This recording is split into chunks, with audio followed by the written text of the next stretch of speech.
আল্লাহর ইবাদত অনেকেই করে, কিন্তু আল্লাহর ইবাদতের সাথে অন্য ইবাদতেরও মিশ্রণ ঘটায়।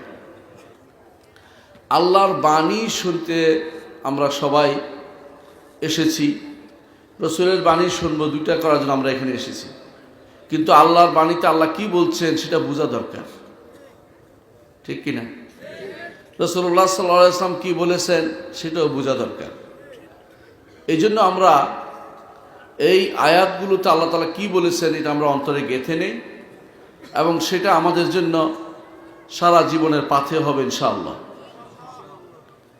কোরআনে কারীমের শুরু থেকে শেষ পর্যন্ত যে দার্সটি সবচেয়ে বেশি বড়, সেটি হচ্ছে একমাত্র আল্লাহর ইবাদত করো, আর কারো ইবাদত করো না।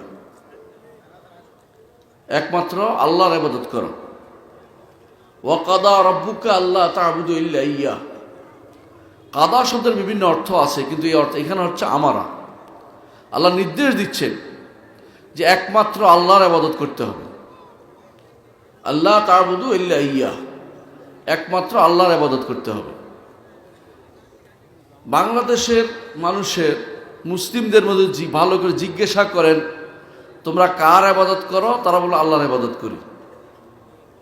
নিঃসন্দেহে তারা আল্লাহর ইবাদত করে, কিন্তু যেটা করে না সেটা হচ্ছে একমাত্র আল্লাহর ইবাদত করে না।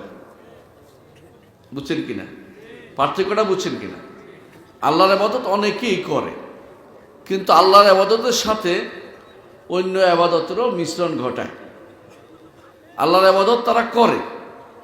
কোরআনে কারীম আল্লাহ তাআলা এই জন্য বলেছেন ওয়ামা ইউমিনু আকসারুহুম বিল্লাহ ইল্লা হুম মুশরিকুন। তারা অনেকেই আল্লাহর উপর ঈমান রাখে, তবে ঈমানের সাথে শিরকি মিশ্রণ ঘটায়, শিরকের মিশ্রণ ঘটায়। এই যে আল্লাহর ইবাদত করতে হবে একমাত্র তার, ইল্লা ইয়াহ, তিনি ব্যতীত কারো ইবাদত করা যাবে না। ইল্লা ইয়াহু, এটা অন্য জায়গাতে আল্লাহ তাআলা বলছেন।